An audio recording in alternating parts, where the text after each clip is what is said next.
Hello and welcome to the final kind of video for the reveals of the miniset Heroes of Starcraft. We are missing most of the Zergling faction, and the final one is the Warrior Terran stuff, which for some reason got delayed. Speaking of delays, there's actually one final card that's not going to be included on here. I'll talk about it again at the end, but there is a neutral card that is being, and it's a legendary, being announced on Sunday. I'm recording this on Friday. So I'm going to include that. Rather than being on its own little video, I'll include that with the star rating video at the start of it, and I'll just rate it on the video as well. Otherwise, this would have had to come out 2 days later. I don't know why they timed it this way, but I assume they made it to make my life worse, right? Anyway, there are some other things just to get our house in order, which were also announced today. Firstly, there's going to be a balance patch with the mini set. The only balance change is Ethereal Oracle, which I think is safe to say is the best card from the Great Dark Beyond, is getting a 1-mana nerf, which is probably correct, but again, the set wasn't particularly strong, so it feels a little bit bad to nerf the one good card in it, but it probably deserved it. Even at the time, I thought this was too strong at 3-mana, 2/3, spell damage plus 1 and spell burst, draw 2 cards. I think the card's okay now, but it's not great anymore. In other news, if you're an Arena enjoyer, there is a new pool of cards for Arena. What's really weird, and kind of why I've included it in this, is the Arena patch is also going to come with an Arena-specific card called Wayward Probe. And I thought, you know what, we might as well do the reveal here for this as well. It's the 4-mana 4/3 mech with Battlecry and Death Rattle gets a random starship piece.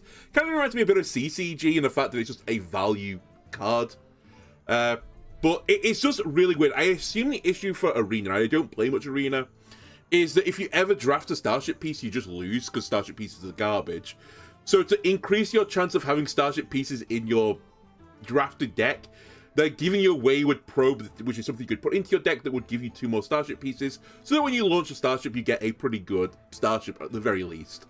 What's funny though is to look at like Wayward Probe and compare it to Scrounging Shipwright, which is in Rogue, and it's kind of like their gimmick is to steal starship pieces from other classes. And a Wayward Probe is kind of like, you know, maybe better than it. I don't know. It's kind of hand-wavy. The stat line is worse on it, but you get 2 starship pieces instead of 1. So that's the other thing. I don't know. I mean, I don't think this will ever go into standard because actually it'd be really bad at the standard. Only because it would kind of remove or dilute the flavor of the Rogue package if this was in there. But people are like, what? Arena specific? What are you doing? Anyway, that's their solution. Also, if you love Twist, they are doing another season of Twist, which is the same season as the Twist from last year. And then it's going to go into hiatus for another year, so they're really doing Twist a good service again. The final thing to mention on top of all of this is, in the book fixes and game improvements, there's actually a paragraph which is somewhat important to the balancing of these cards.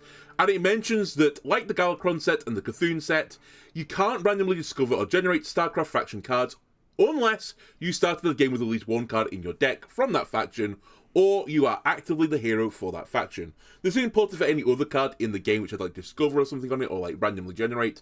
You won't get cards from Starcraft. Now, someone then questioned this with Rogue, namely the Scrounging Shipwright again, for this to come up.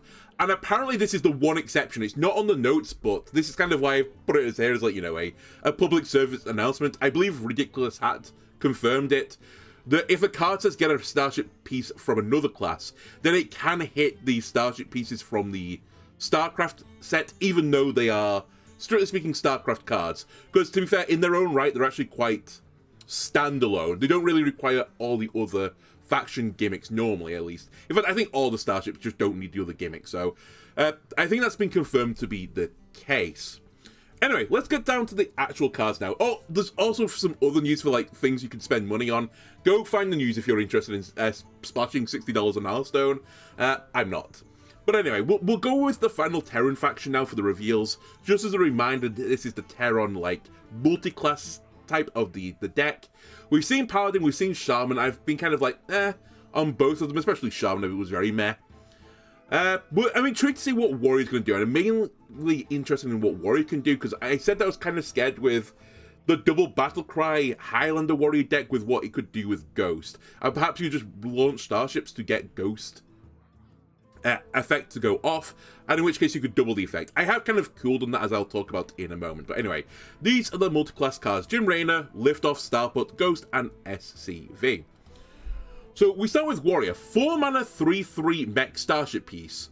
Battlecry: destroy a random enemy minion, also triggers on launch.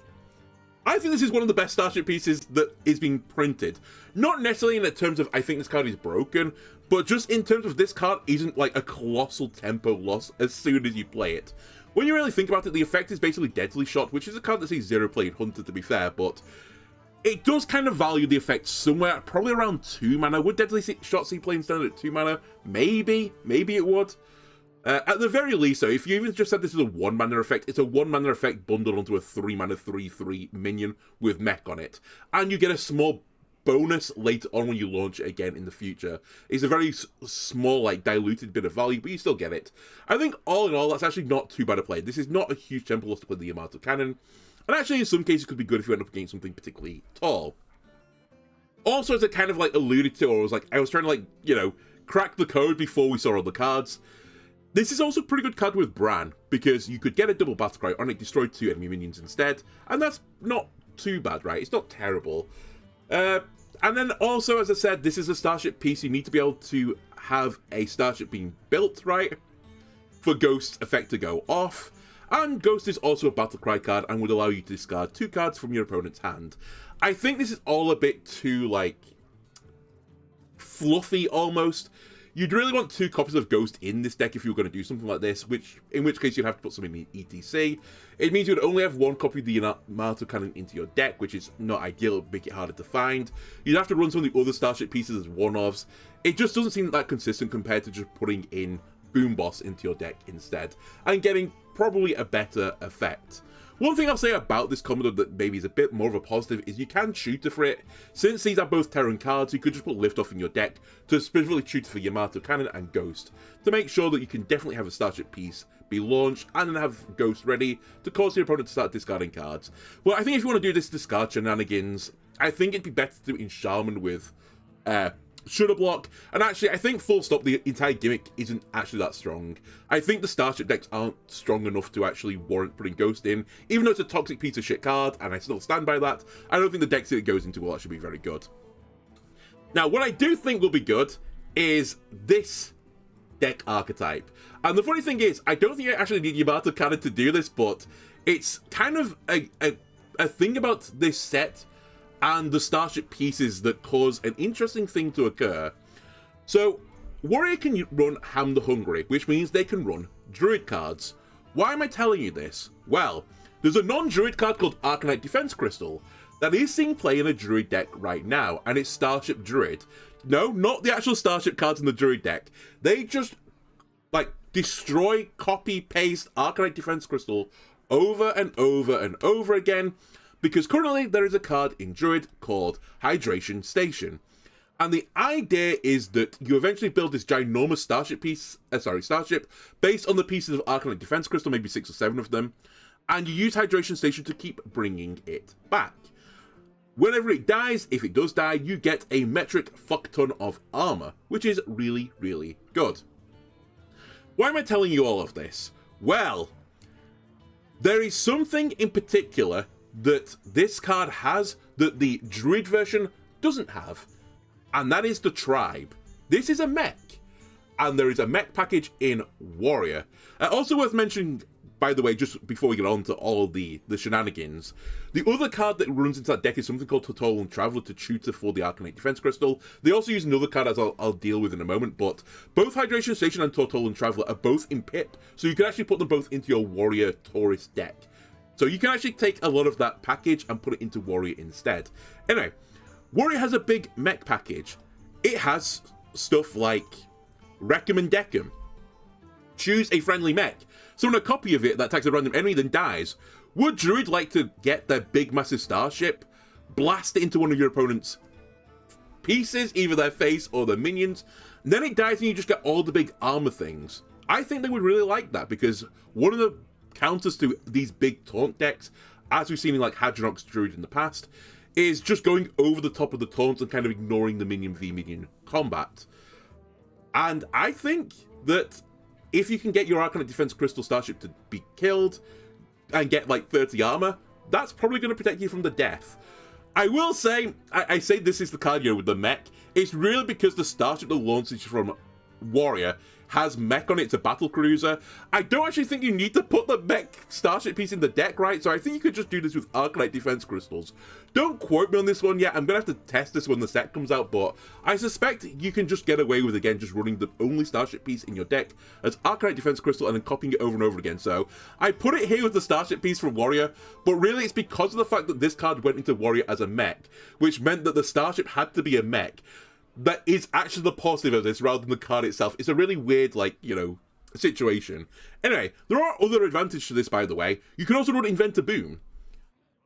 Are you not happy with 2 hydration stations? How about you have 2 hydration stations, a Recommend Deckham, and Inventor Boom? Oh, and also on top of your Inventor Boom, what about Jim Raynor? You launch this ginormous Arcanite Defense Crystal Starship, and it just sits there as a ginormous wall. I think that's a pretty scary deck, and actually maybe you do still put the original Starship piece in the deck from the Warrior, just because launching it gets a minion destroyed on your opponent's side of the field, and maybe you need that level of control just to survive while you set up this Arcanite Defense Crystal copying shenanigans. Anyway, I pulled up the list of, like, HS Replay of the most winningly version of this deck. In green, these are cards you can just put into the deck because they are neutrals. In brown, or yellowish, you can put these cards in the deck because they are pip cards, and you can tourist into Druid. Which means the only cards you're missing from the actual deck that is in Druid is ENR, Oakham Summons, which is actually a pretty big miss, Swipe, Frost Lotus Seedling, Malfurion's Gift, and Cactus Construct. They are the only cards you're missing.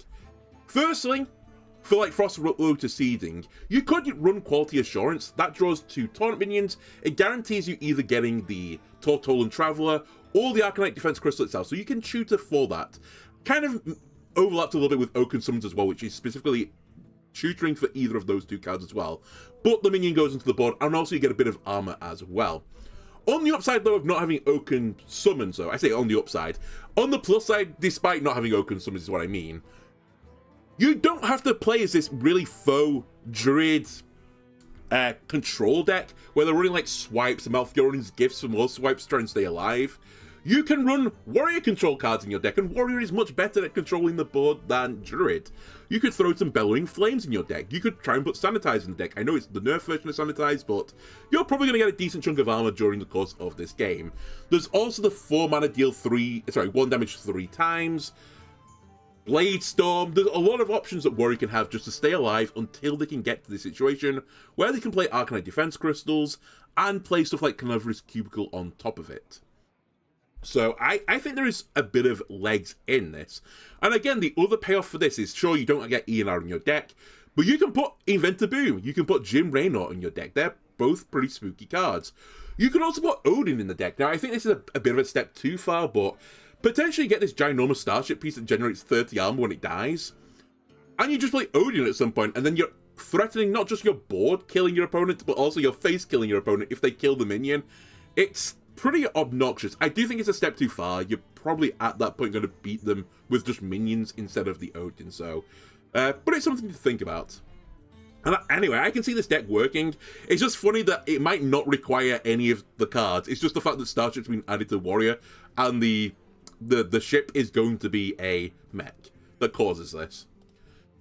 Anyway, I guess we should see more of the Starship mechanic for Warrior. There is 4 8 mana 8/8 mech. Battlecry, deal 5 damage, transforms if you launch a Starship this game. Now, clearly this is meant to be in keeping with the other Starships of this set, where they want you to launch multiple Starships over the course of the game. And the idea is that you build cheaper ones, ship them out a bit cheaper, and then you get a positive effect from the transformation going on later. Actually, on the base card of this card, by the way, I think this is actually a pretty solid card. I was trying to think of something comparable to it, but it's basically the effect of Pit Crocolis, which is a card I will say didn't see any play. But it's on an 8 mana 8/8 stat line. That's actually a pretty beefy stat line for the, you know, the cost of everything that goes on. Bearing in mind that people like put Ragnaros in their deck still currently, normally to cheat it out. That does 8 damage to a random enemy. This is 5 damage when you target it, so it's not a million miles away from being a little Ragnaros. Obviously, the upside of Ragnaros as well is if you can't kill Ragnaros, it goes off multiple times. So I'm not saying that I think Thor is better than Ragnaros. It's not, but it's not a terrible card in its non-transformed mode. When you transform it, though, you turn this into Thor, the explosive payload. Deal 5 damage. Repeat at a random enemy for each starship you've launched this game. Okay, that's why you want to launch lots of starships. So maybe this is like 2 competing decks. Maybe we can have this big control Arcanite Defense Crystal Warrior deck on one side. On the other side, you're going to launch a lot of cheap starships over the course of the game to get this Thor explosive payload doing some serious damage. Just to hark back on again, and I don't think this will work, but in the Highlander package that you could potentially run with this starship, if you could launch a bunch of starships whilst meeting the requirement of being a Highlander deck, you could get pretty big damage by just duplicating this battle cry. I mean, just sending it off 2 times after launching 2 starships is 30 damage. It's going off randomly, so there's a lot of counterplay to it, and I think because of that, this card's not actually that good, but it is somewhat threatening. You always have to be aware if you're playing against a Starship Warrior deck, you have to have some sort of board to protect you from the 5 damage chunks. One thing that's very unfortunate, maybe you're thinking I'm like underestimating this card doesn't work with relaunch, which is a really weird thing. Again, this was confirmed on Twitter, I think again by Ridiculous Hat. If you Jim Raynor before this card, the relaunch cards from Jim Raynor don't count as launched cards for the sake of the semantics on the Thor explosive payload. It's slightly confusing because relaunching counts as launching for the effect of launch effects, but if a card says launched on it, relaunch doesn't count. You following me? Anyway, that doesn't work because otherwise the Thor explosive payload potentially could do, 6 or 7 repetitions that way with the Jim Raynor, and that could do some serious, like, chunky damage to the old face, but it doesn't work. One other funny thing is, this transformation is actually completely pointless. It's so stupid. When you think about it, by the way, when I mean pointless, if the card was just Thor explosive payload, the effect would be the same as Thor. The transformation doesn't add anything to the card. For example, if you not launch a starship piece, which is what happens, if you play Thor without launching a starship piece, you get the same effect on Thor as you would do on Thor the explosive payload. It's 5 damage. Then once you've launched a starship, you get the effect of Thor the explosive payload, which is the transformation effect from Thor, so it's kind of pointless. So, good design there, Hearthstone team. Thumbs up, well done, good work. We then move on to Concussive Shells. 1 mana spell for Warrior, deal 2 damage, gain 2 armor, your next starship launch costs 2 less. We've seen a few of these cards now to make your starship launches cost less. They're normally on pretty weak spells, and then you get a 2 mana discount on top of it. This effect has actually been seen some play. It's seen production before. It's Sword and Board, which didn't see any play really, from what I can remember. It has got an upside to Sword and Board, though, in the fact that 2 damage doesn't have to go to a minion. It could go to the face. So if you got some sort of spell damage warrior deck going, I think people in Wild have already started postulating some sort of Malagos warrior deck to chunk people down with Concussive Shells, then maybe you can have some fun with it. But in Standard right now, the only really, spell damaging card that Warrior can put into the deck is the Oracle, and the Oracle's just been nerfed, so swings and roundabouts. Anyway, I've said this a few times now, I don't want to really labour the point. Launching starships not via the Exodus is normally a pretty poor play. I think making the 2 mana reduction on it makes it a more appealing play, but I don't think it's equivalent to having your next spell cost 2 less, for example. The act of launching a starship is not very good. The act of playing a spell is normally pretty good since you put the spell in your deck, so I still am of that opinion. I think it's an okay card. If you're going to run this deck with multiple starship launches, you're probably going to put the Concussive Shells in your deck, but it's not huge, to be honest with you. Anyway, that is it for the Terrans now. Now we will move over to the Zerglings. Zerglings, we've seen a few of them already. We've seen the Hunter Zergling and 2 of the multi-class cards, including the Zergling. These go into Death Knight, they go into Demon Hunter, they go into Hunter, and they go into Warlock. And the gimmick really seems to be that Zergling, the base form of the Zerg, summons a copy of itself when you play the card, and is a cheap card. So basically the idea of this deck is to swarm a bunch of tokens onto the field, and Spawning Pool can give you some more of the Zerglings. And then because of this, you can buff them all and just chunk down your opponent that way. It's basically an aggro token deck is seemingly their gimmick. Even I, a non-StarCraft player, has heard of zerging people down. It's just rushing them down, right? So I see this as an aggro deck. And indeed, the Hydralisk looks pretty aggressive. A 3-mana 4/2 that can potentially do, what? If you repeat it for each other minion controlled, 6. So it can potentially do 12 damage, right? No, more than that. 14 damage, because it'll do the 2 and then repeat 6 times.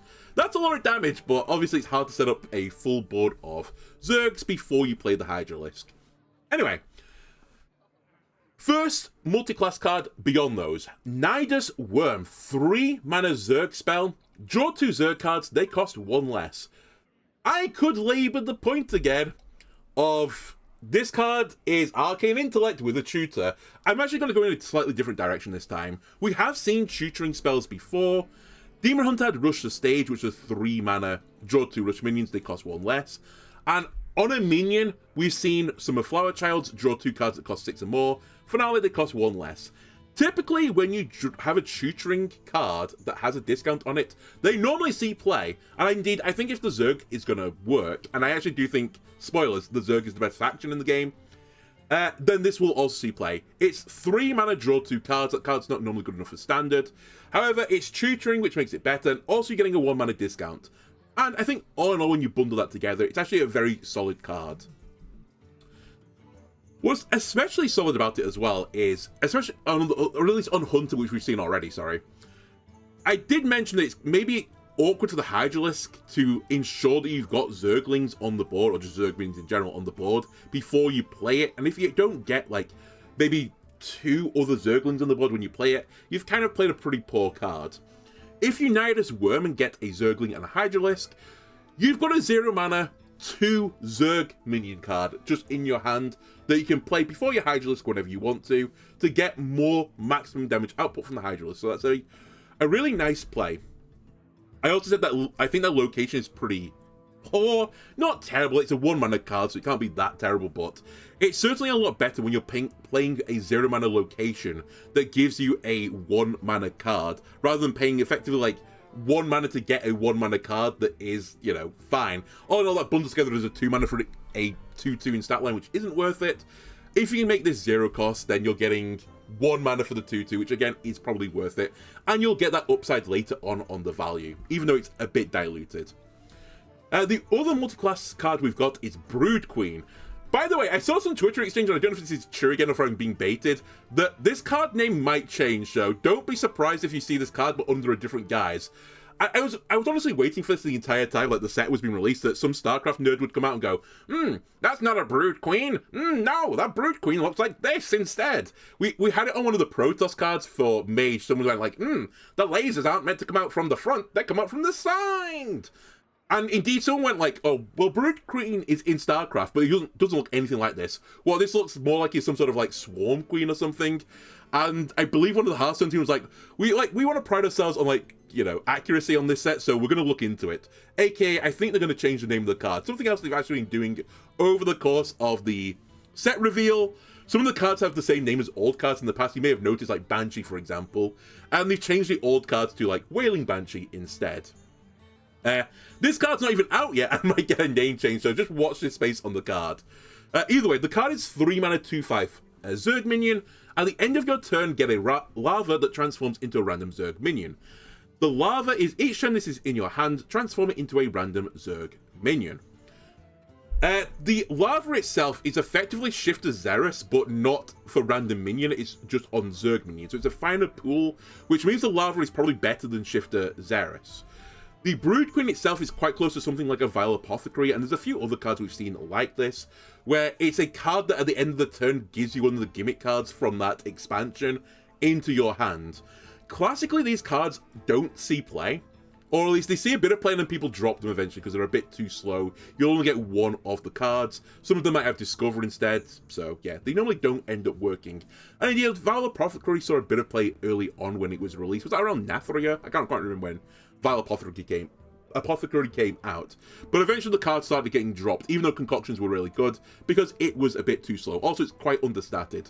The Brood Queen's got a bit of a better stat line. It's a 2/5 rather than a 2/4, which means it's more likely to survive through a turn.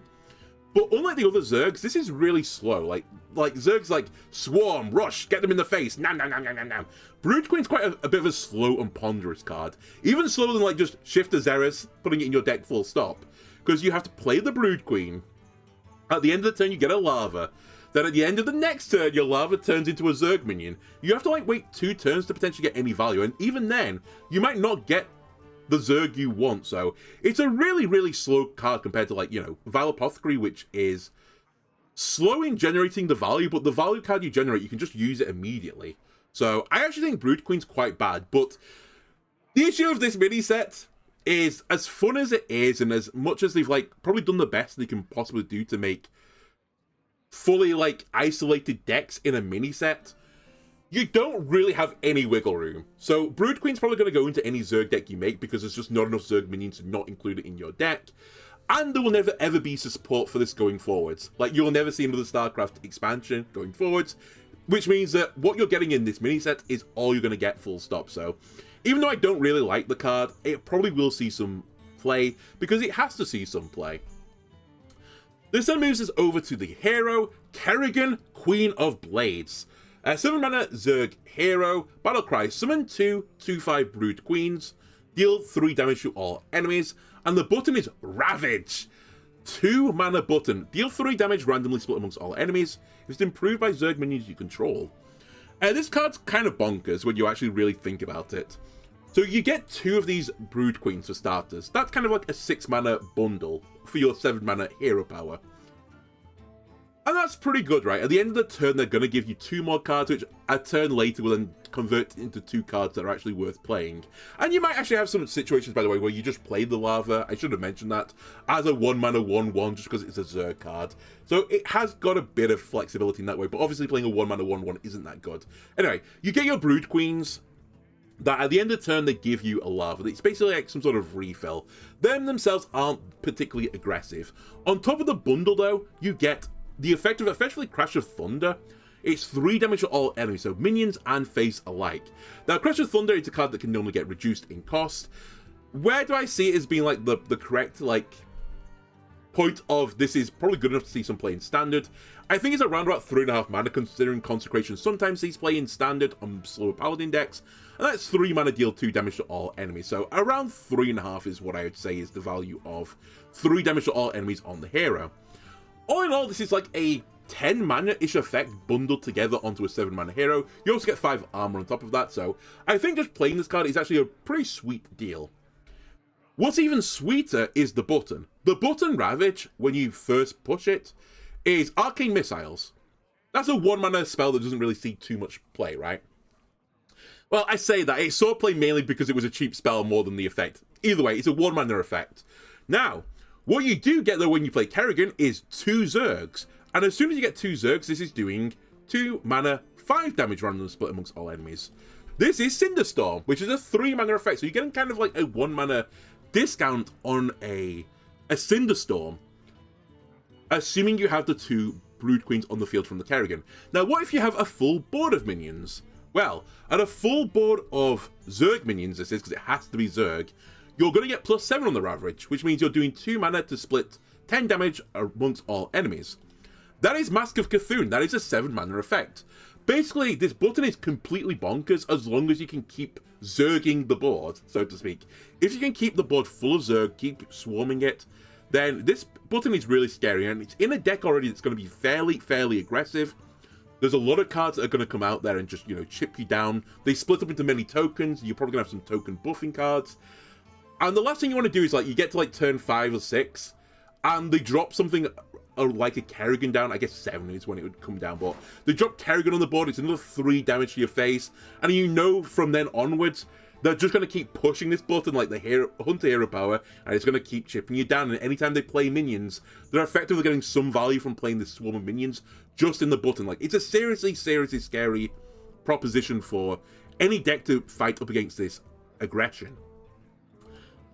Also worth noting, you could put Sing-Along Buddy in your Kerrigan Zerg deck. Now, this will stop you from reaching the maximum amount of damage you could do on a Ravage button press, as Sing-Along Buddy, unless you couldn't tell, isn't a Zerg. So you could only have 6 Zerg on the board with it, which means you would be able to do 9 damage, randomly split amongst all enemies. However, it would go off 2 times, which is 18 in total. And that is getting to Astral the Flamebringer levels of destruction. And this was a card that saw a lot of play back in Nathria, so I can see a world where you play this aggressive deck with Kerrigan in there, and potentially just throw Sing-Along Buddy in there as just a final win condition. Not completely crazy. Looking at these 4 classes, by the way, I was trying to see if there was anything else you could do fancy with your hero power button other than just Sing-Along Buddy. The only thing I can really see is Hunt has Dragonbane, but I don't think you'll run Dragonbane in this deck. It's a bit too slow, and also the Hunter button itself isn't that bad. Like, you could potentially have done Sing-Along Buddy plus Hunter button plus Dragonbane, and it's not really seeing any play, which implies it's not good enough, so... maybe this is too much of a pipe dream, but I kind of like the idea of this ravaging Sing-Along Buddy. It's like playing a tune while all the Zerg monsters, like, just swarm and, like, destroy everything. I like the picture. Anyway, let's go back to Hunt now. We've seen one of the Hunter Zerg cards. Here's another one. 2 mana spell, Evolution Chamber. Give your minions +1 attack. Give your Zerg an extra +1/+1. This card is bonkers, by the way. This is such an unbelievably strong card in a token swarming deck. And indeed, I've been like putting together like my star ratings already before even this reveal. I think the one that probably has the most likelihood to succeed is the Hunter one, because we've seen token decks in the past. They're normally pretty good, and they normally have some sort of big board buffing token effect. For example, we've seen a lot of token druids in the past run stuff like Sow the Soil and Mark of the Lotus. This card is Sow the Soil plus Mark of the Lotus bundled into its own card, so you don't need to wait for the 2 cards themselves. You can just pack them together in one nice little package. You are paying 2 mana for it still, but it's still better because you package the 2 cards together.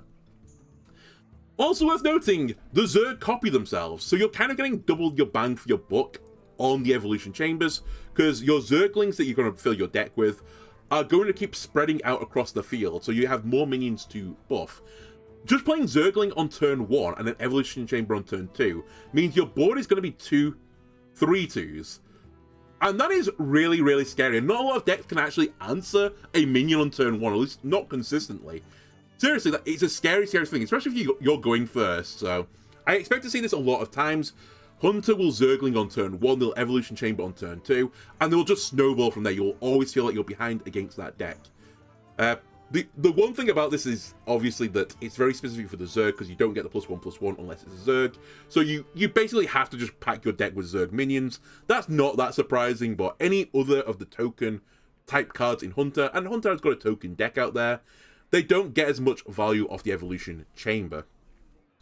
The final Hunter card is Roach. 2 mana 2/2 Zerg card. When you draw this, get a copy of it. Battle Cry. If you control another Zerg minion, gain +1/+2. This card potentially also bonkers. Firstly, because one of the real issues of these tokening decks is you need some way to refill your hand. The card itself, copying itself in your hand, is really thumbs up for that. It's basically draw a card on top of this effect, especially if it's a good card, and I think this is quite a good card. So it's basically a 2 mana 2/2 draw a card. The next question is how easy is it to get the +1/+2 effect on it. We've seen cards like this before that improve stat line based on a condition on the field. Fable Stablehand, for example, sees absolutely no play because it's kind of hard to get a minion on the board with 4 or more attack. That's hard to do before turn 3. On the flip side, Sunreaver Spy has seen play in the past because it was a bit easier to put a secret on the board before 2, mainly in Secret Paladin decks way in the past, but also Rogue and Hunter could do it at 2 instead. And secrets were easier to keep on the board than minions are for like Fable Stablehand, or even the Roach for this case.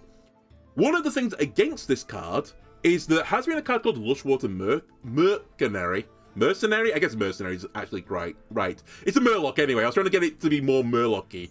That was a 2 mana 3/2 Murloc, which had Battlecry. If you control a Murloc, you gain +1/+1. This ends in effectively the same amount of stats as the Roach. You're getting 4/3 stat line, and it's more aggressive, the Lushwater Mercenary. Roach is 3/4 for 2 as well, so a little bit less aggressive. And Lushwater Mercenary didn't actually perform as well as people were expecting. Now, the big reason for that was there weren't that many 1-drop Murlocs, and it was quite inconsistent to get a 1-drop Murloc on the board, and it lived on the board as well. I don't think you have this problem with the Zerg, mainly because you can get Zergs reduced to 0, and the Zergs themselves, many of them will be 1 cost, namely the Zerglings. So I kind of see it like equivalent to trying to get off like High Sparrow and Togwattles type effect, where you need a Lackey on the board, and normally all you would do is pay the 1 mana Lackey and then play this as 6 mana on turn 7 instead. Obviously, if you do it on the Roach, it's pretty bad. So, because the Roach is more tempo orientated than value orientated. However, in the positive side of the Roach is you can probably get the Zergs at 0 cost, as I said, even by around turn 2. Also, if you play a Zergling on turn 1, your opponent is very unlikely to be able to deal with 2 1/1s on 1. So I think there's a pretty good chance that the one of the Zergling lives, in which case you play the Roach. I think more often than not this is going to be a 3/4. The only downside is this is statted more defensively than aggressively, but it's still 2 mana 3/4. Pretty scary, pretty disgusting. This, again, just to combine the entire package together, there are other Hunter cards you could put into this deck. Because Hunter has got token decks out there, Observer of Mist seems like a bit of a no-brainer, honestly. You're swarming the board with a bunch of cheap guys, you play some of the Zergs that have a bit more attack, and then buff all the Zerglings with the Observer of Mist. That seems like a pretty good deal to me. You could also put Bestial Madness in your deck, buff everything in your hand, deck, and battlefield, bearing in mind the Zergling gets effectively double the effect of this because it splits. Pirate Sanctuary, also really good with Zergling. I think I mentioned this when I did the Zergling card, but you play your Pirate Sanctuary, you push the button, your Zergling costs 1 less, comes 0 cost. You play the Zergling, it resets Pirate Sanctuary, and if you want another Zergling in your hand, you can play the other Zergling, and suddenly for 2 mana, you have 4 minions on the board. And the Zerglings want you to have lots of minions on the board, so it's actually a potentially really scary proposition. And then finally, if you are swarming the board with a bunch of cheap guys, you can always throw on Saddle Up. Put saddles on these Zerglings, and ride them to victory. One final thing, and again, I mentioned this on the Zergling one, you can Taurus into Warrior, and Warrior's got a hand buff archetype, which in theory could work nice with the Zerglings, but I think you'll want to run this more Smorky, as I called it, than this more kind of like value generation. A bit like the hand buff Paladin deck, where you're trying to generate this like win condition in your hand of just charging into the face. I don't think Hunter will do that. I think they will just run it as a ton of tokens and board buff the tokens and keep smashing your opponent down. And if you don't win by turn 5 or 6, you're probably going to lose. Now we move over to one of the other classes, Death Knight. They have Viper, 4 mana 5/3 Zergling. Battlecry, summon a minion from your opponent's hand. Your other Zerg minions gain Reborn and attack it. Really interesting card. By the way, this one was actually leaked earlier, but I didn't include it on the reveal. So I've known this card was existing for a bit of time. Just to say on the card is effectively Dirty Rat, but like in reverse. And by that, what I mean is, Dirty Rat is a really classic anti-combo type card. Normally you see it in control decks as well, because it's a big taunt minion. It's 8 stats for 2, like, that's disgusting, right? The downside / upside is you take opponent's card from their hand and summon it to the field. Sometimes you can get punished for this. You might like cheat out one of their 8 drops or something, and they get a big boy on the board by turn 2, and you cry. There are other times where you hit a cheap minion, a cheap combo piece, and you're laughing. And actually, sometimes you want to hit the big guy. Why? Because normally what you would do with Dirty Rat, why you don't normally just play Dirty Rat on 2, is you'll have some other removal card with it. For example, like 3 mana Killer Guy. And you'll play your Dirty Rat and then play 3 mana Killer Guy and kill whatever was summoned from the hand and just deny them of that minion.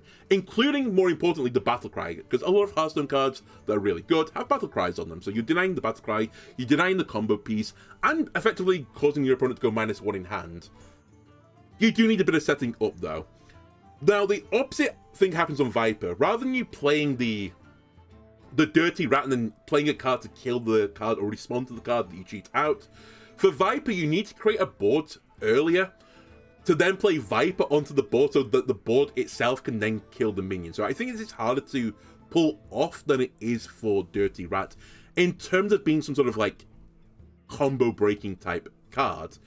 There are some other advantages to it too though. If you're doing like some sort of swarmy deck, and again the Zerg package is meant to be swarmy, if you can get Orkanite Death Speaker onto the board and, you know, keep it up there, or even if you play it on the same turn you play the Viper and you've got a bunch of Zerg minions, I believe the way this would work is the Viper would give all the other Zerg minions Reborn, they'd trade in, die, and I think you'll get copies of them with Arcanite Death Speaker, which could be a pretty big value smorgasbord, generate a ton of bodies, and if you have any Death Rattles out there, then you get the death rattles multiple times going off. So in a vacuum, when I saw this card, I was like, is this going to work? I feel like it's just harder to set up than Dirty Rat. It really depends on the rest of the package. So let's see some of the rest of the package. Infestor. This is a 3-mana 3/2 Zerg minion. Death Rattle. Your Zerg minions have +1/+1 for the rest of the game. This is Eliza Goreblade on steroids. And Eliza Goreblade's a pretty good card. Rather than just getting +1 attack for all of your minions, the Infestor gives your Zerglings +1 and +1 as well. Now, obviously the way this is balanced is that it can only be Zerg and not other minions. Otherwise, Infestor would be giga broken. Fortunately, it's kind of like balanced in a fact that, as I said, Zerg will never ever get any more support going forwards, and there's already a finite number of Zerg cards in the game. But this is certainly a really scary thing, and certainly something you would like to have the Death Rattle go off multiple times over the course of the game. Also worth noting, if your Infestor goes off, you're sort of getting double the value on your Zerglings again. This is kind of the moral of the story of the Zerg, that because you're getting a copy of this card, you get like double the buff off the Infestor. Clearly, the intention of this card is to use it with Viper as well. If you can put an Infestor on the board, your opponent doesn't really want to kill this thing, right? Because it's giving you +1/+1 for the rest of the game on your minions, which is pretty spookerific, as long as your minions are Zerg. If they don't kill it, though, and they play a Viper on turn 4, you give this thing Reborn, it trades into an opponent minion, dies, gives everything else +1/+1, which I think would also work on the Reborn, so I think it would come back as a 4/2 instead, right? Then you still got the other Infestor on the board that could then die and give everything else +1/+1 again for the rest of the game. And it doesn't take too many, too many steps before you're playing like 1-mana 5/5s that copy themselves. That will be truly, truly frightening. Also worth noting, Death Knight has a Death Rattle package. You don't want this thing to be Death Growled. Again, you play your Zerglings, you put your Infestor in the middle of it, and you Death Growl the Infestor onto your Zerglings. GG. You're going to have a really sad day, because you're giving +3/+3 to all of your Zerg minions for the rest of the game. That's going to be horrifying. Again, if this is a Death Rattle minion, you can use it with Brittlebone Buccaneer. Give it Reborn that way instead. That's a pretty frightening combo if they play Brittlebone Buccaneer on 2 into a class, for example, that can't deal with minions that readily by turn 2. And on turn 3 they drop an Infestor. You're going to have big sad times. So I can see some really horrible situations that arise from this like more aggressive Death Rattle Death Knight deck. And finally, because you're probably going to be generating a ton of corpses, you could always just mosh pit a card and give it Reborn. And this would be a pretty good card to give Reborn too. And that's not all. We have other Death Rattle Zerg cards. We have Baneling Barrage. 1-mana Zerg spell. Get a 1/1 Baneling that explodes. If you control a Zerg minion, get another Baneling. Pardon me. The Baneling is a 1-mana 1/1 minion. With Death Rattle, deal damage equal to this minion's attack to all enemy minions. Interesting spell. The spell kind of reminds me a little bit of First Day of School, which, by the way, was a card that did see some play because it could proc Spell Burst quite readily, and was also quite good for filling out the curves. Baneling Barrage, again, could do Spell Burst as well, and it's also quite nice for filling out the curve, and actually just generating you more Zerg, full stop, because that's actually probably going to be the limitation of the Zerg deck, is just running out of value eventually. Getting to the Baneling itself, though, the Baneling itself is effectively Arcane Explosion tied to a 1/1 minion, which isn't that inspiring, considering Arcane Explosion doesn't see that much play. Similarly, Condemn was 1 damage to all enemy minions. That saw a bit more play, but it could evolve. And then Fan of Knives was also 1 damage to all enemy minions. Again, it doesn't really see much play, except for the fact that Rogue is kind of desperate for any AoE damage, because Rogue has none of it. So Rogue does everything in its power to make Fan of Knives do actually AoE damage. So Fan of Knives does see a little bit of play, and it has a draw card on it. Now, Baneling Barrage eventually gets you to this 1 damage to all. It's slow, but kind of has draw a card on it by the fact that you get potentially 2 Banelings as long as you have a Zerg minion on the board. And you're probably going to have a Zerg minion on the board considering how swarmy these guys are. The one thing this has got going for it, though, compared to all of these other spells, is it can it can scale. It has scaling on it, because this does more and more damage the more and more attack it gets. So compared to the minion we had before in the Zerg, where it gave +1/+1 for every Zerg for the rest of the game, that means that your Baneling Barrage will eventually start generating 1-mana 2/2s that deal 2 across the board. 1 mana 3/3s at D3, so on and so forth, which gets pretty spookerific and actually starts to go into the realm of being something like Inquisitive Creation, which was another card that saw play as this scaling card as long as you're playing like within the mechanic of what your deck was meant to be doing. In the case of Inquisitive Creation, it was to do with playing spell schools. For Baneling, it's going to be buffing your minions, is kind of like the gimmick of your deck. As long as you're meeting that criteria, eventually Baneling does a pretty big chunk of damage, so much so that it will just board clear for you. The one thing this has got against it, though, is it's a Death Rattle, not a Battle Cry, and Battle Cries are almost always exclusively better than Death Rattles, because they're faster. However, Spawning Pool, which you're probably going to put in every single Zergling deck, when the Spawning Pool dies, your minions get Rush. In which case, the Baneling basically becomes a Battle Cry for all intents and purposes, because you're probably going to be able to trade it into an opponent minion and kill it. It's not entirely true, that, to be fair, because you could get to the point where this becomes a 5/5, for example, and at that point it's actually quite hard to trade it, but at that point you're still at least rushing in a 5 damage attack onto an opposing minion, so that is certainly a way to get to some sort of smoking level of damage. Other things you could do with this, with the Death Rattle, you could put Bone Shredder in your deck. I don't think you'll actually do this, but Bone Shredder plus Baneling is actually quite a funny combo, because the Bone Shredder will take the Baneling effect. It will deal with its attack, I believe, which will trigger when you play the Bone Shredder, assuming you have 5 corpses, deal 5 damage across the opponent's board, and then take that Death Rattle as well. And that basically means you're playing a 5 mana 5/4 undead with like Fire Strike plus attached to it. It's actually a pretty scary proposition, but I think because the deck's going to have so many different varying Death Rattles in the deck, you're probably not going to put Bone Shredder in it. It's also probably going to be a bit too slow for what I'm imagining for it. What you will probably have in that deck, though, if only to copy some of the other Death Rattles anyway, is Yelling Yodeler. If you can Yelling Yodeler Baneling, then it's probably going to be a board clear, as long as you get it to about 4/4 stat lines. That's a pretty quick effect around turn 5. A really nice way to get rid of a wall of taunts as well, that maybe trying to like stop your Zergling rush.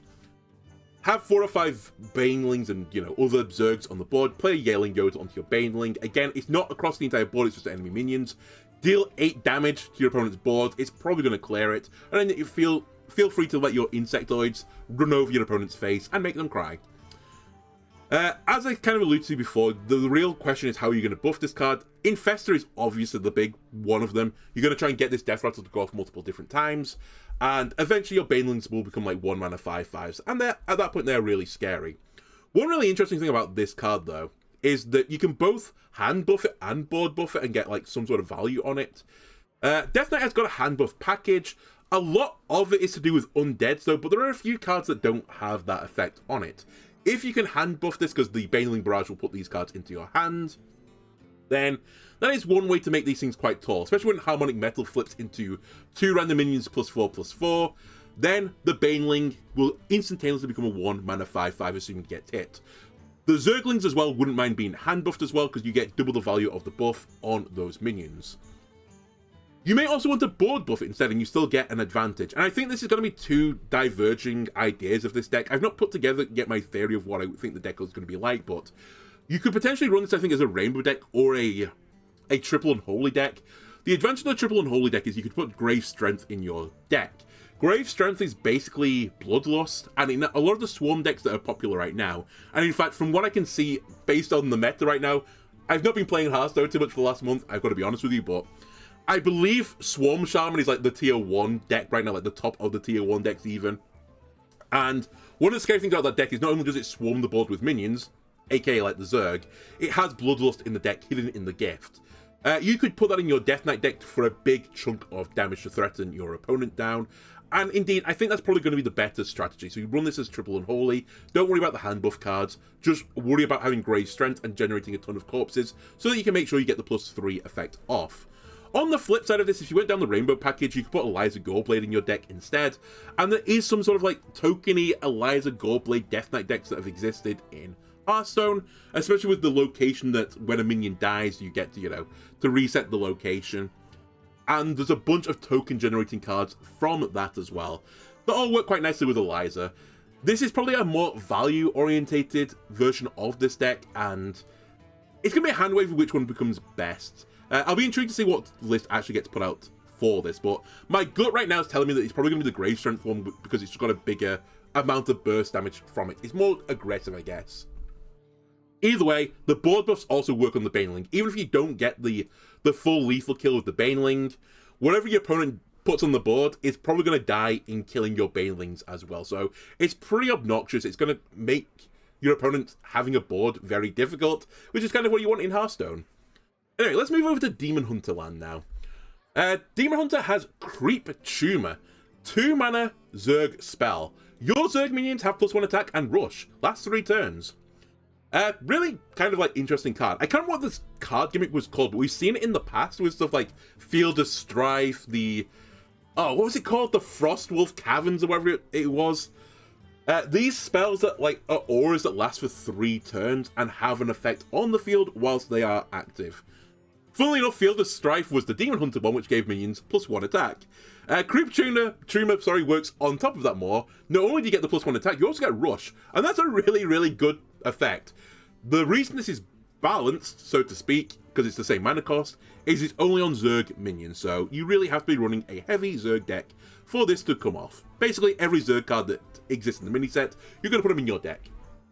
But just don't underestimate this effect. Like, it's seriously scary. Castle Kennel saw a little bit of play in Hunter decks, which gave a minion +2 attack, but if it was a beast, it got rush as well. Only a single target, though, and this saw a bit of testing at the very least. Dance Floor has not seen too much play, to be honest with you, in Paladin, but was another location that gave your minions rush.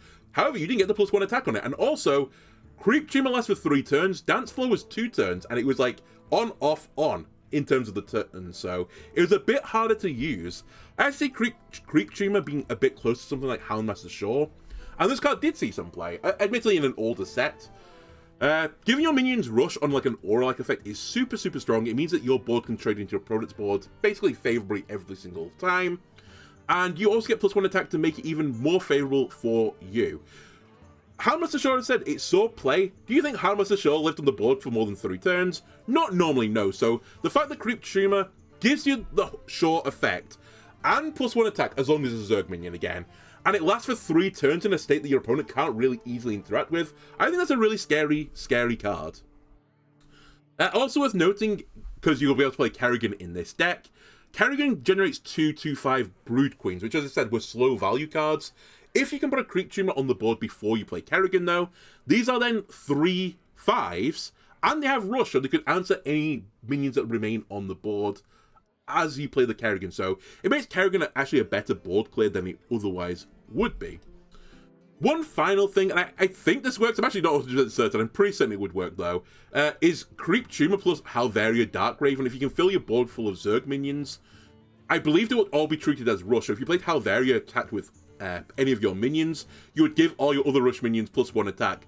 And very soon, that's a lot of damage, especially if you're running it into your opponent's face. So yeah, I can see Halvaria seeing some sort of play in this Rush Demon Hunter Zerg deck. Seems pretty good.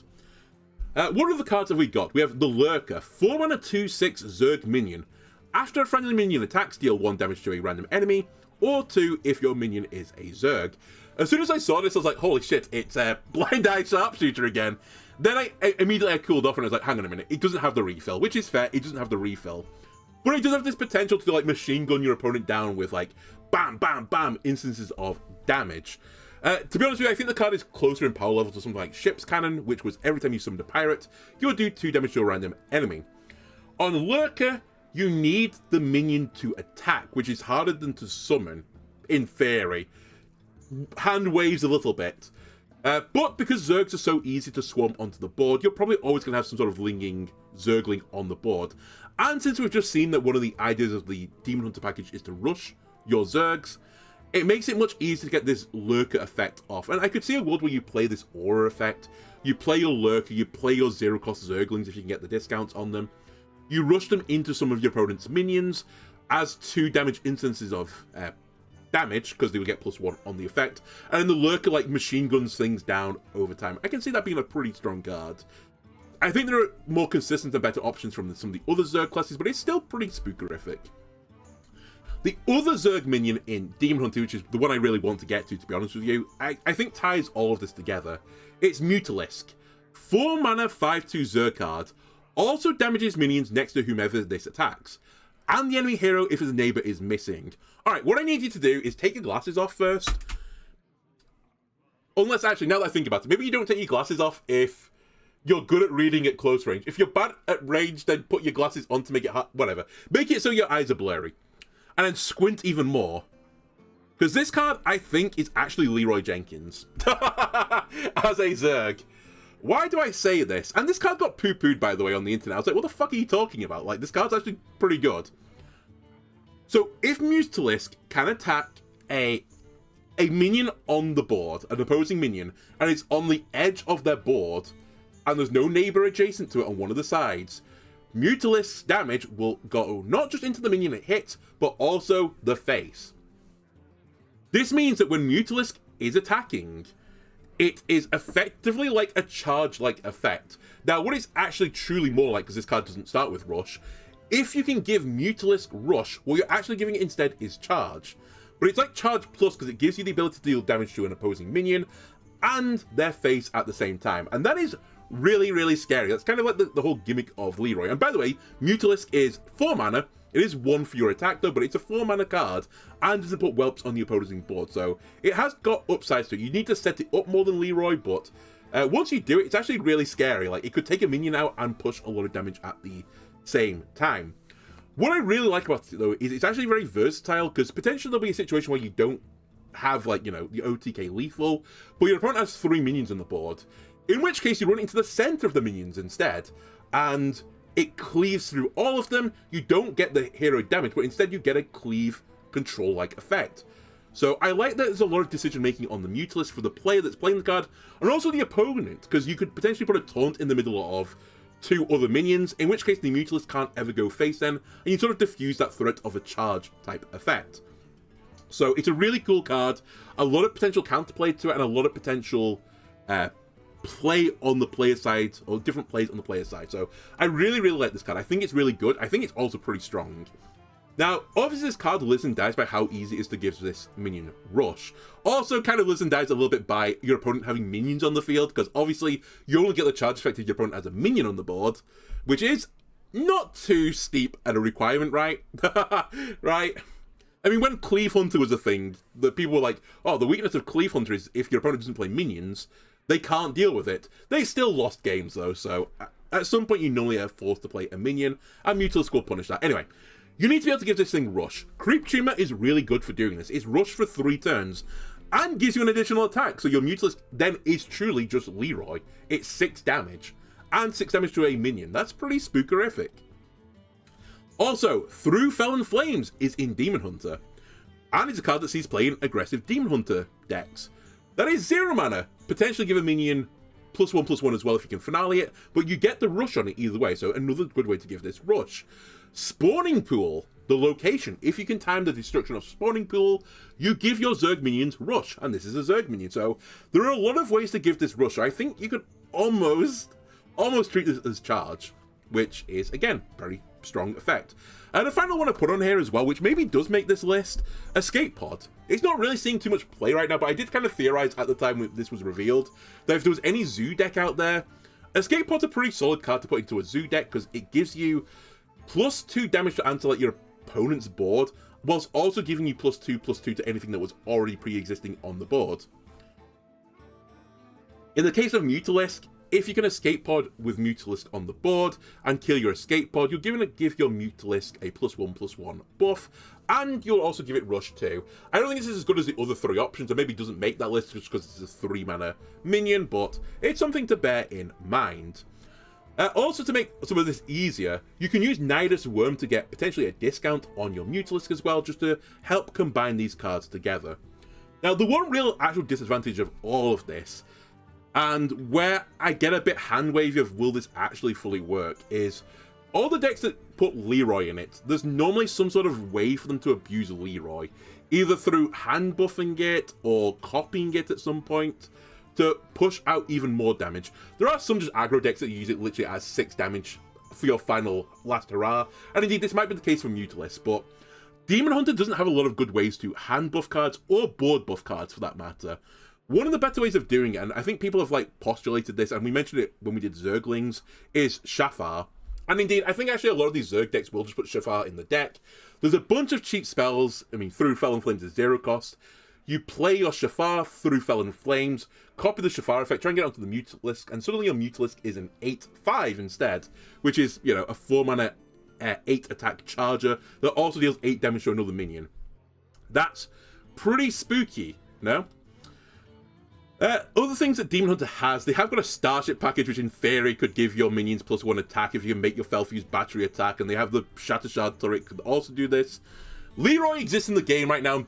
Demon Hunters don't do this, which implies that this is not a good thing to do, so I don't think it will actually happen. But bear in mind, if you're a complete psycho, you could try and make the Starship Demon Hunter deck work. But no one else has been able to do it, so I don't think it's actually a reliable strategy.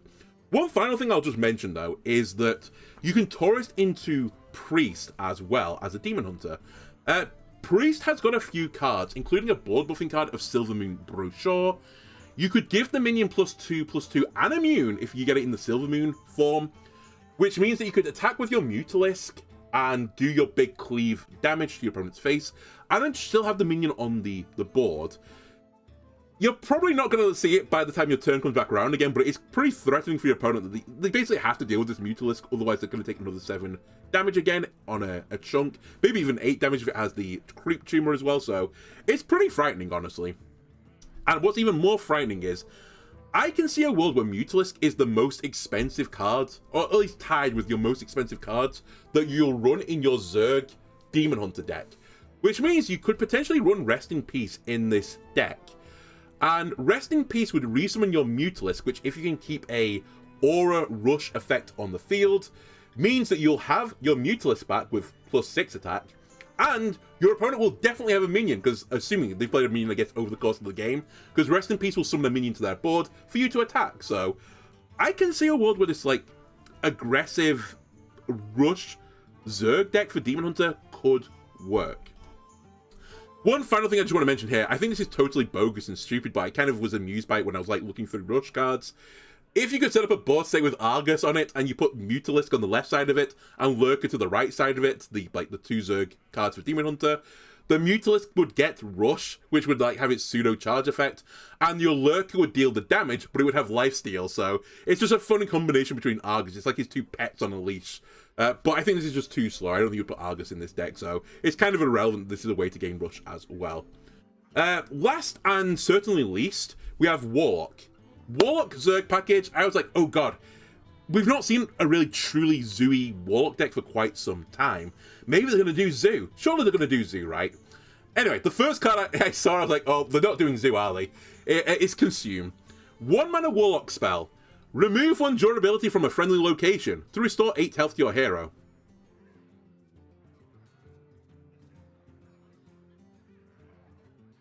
Okay. Well... Restore 8 health to your hero is Holy Light, the card that you don't really see any play, mainly because healing your hero isn't killing your opponent's hero, which is kind of the objective of the game, so that's sort of why Holy Light never really saw any play. I do appreciate it's a good way to stabilize, to give yourself a big chunk of health against aggression, and indeed, spoilers ahead to the Warlock package, their gimmick is to do some sort of combo, and it's just to stay alive until you can do the combo. But it's not a combo that wins you the game, as we'll say. Anyway. You can remove durability of a location to restore 8 health to your hero. It's a 1 mana discount on Holy Light, a card that saw any play. Do I think 1 mana heal 8 would see any play? Maybe, but I'm not entirely certain. Normally these big health boosts are tied onto a card. For example, Amber Watcher, which was a 5-mana 4/6 dragon, which Battlecry restored 8 health. There's sort of a bit of play because not only does it have a tribe on it, it has a stat line on it, and the 8 health didn't have to go just to your hero, it could go to a minion as well. So, I think Consume is kind of completely garbage. And clearly the gimmick, like I was looking at this, is like the gimmick has to be to do with destroying the location, right? That's the gimmick.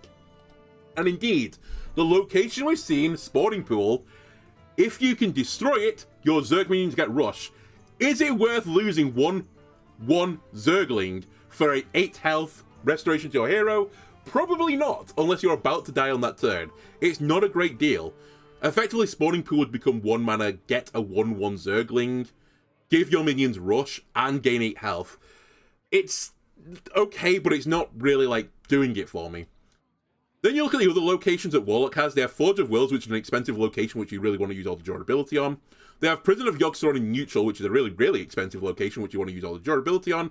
And they can actually tourist into Death Knight, in which case you can get Horizon's Edge, which is an expensive location, which you really want to use all the durability on. So we're missing something, right? There's a piece of the puzzle that we're missing.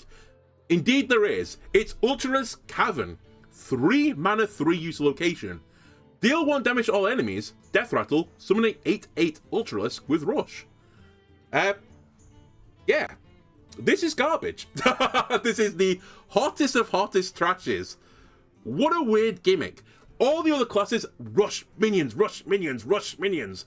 Warlock, no, we're going to play some weird game with our locations, or we're trying to destroy our locations as quickly as possible.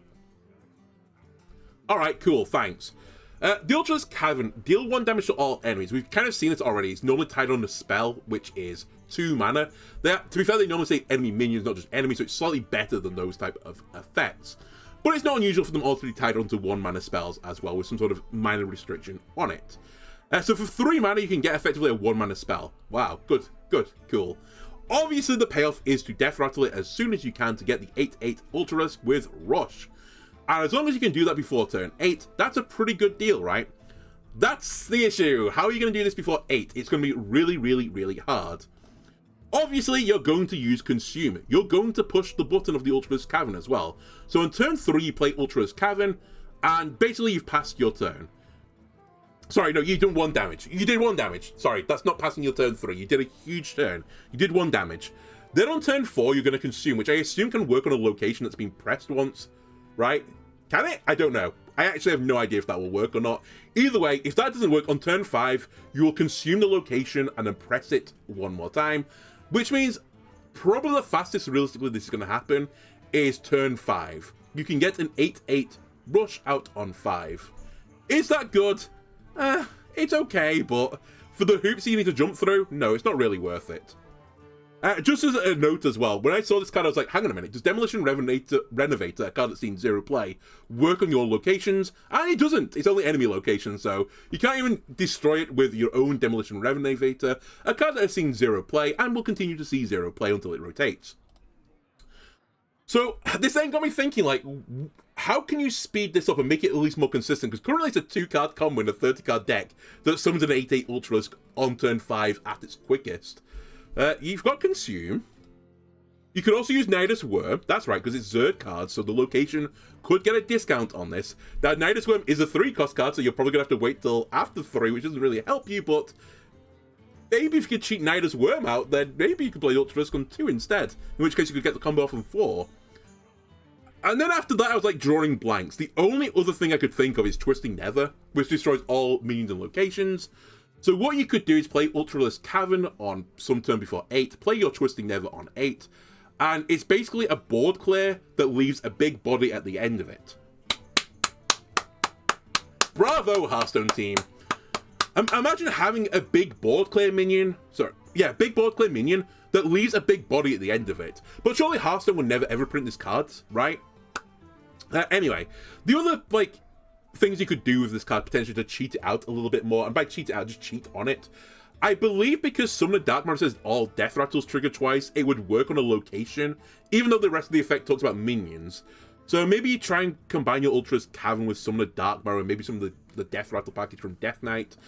In which case, when the Ultra's Cavern breaks, you get 2 8/8 Ultras with Rush, which is a bit more spookerific. Also, if you can wait for this to go down to 1 more use on the location, you could Scrapbooking Student it to copy it, which is not the worst deal imaginable. It does mean you have to run Scrapbooking Student in your deck, which is really bad, but potentially there is a high roll there where you get a really big cheat out on turn 5.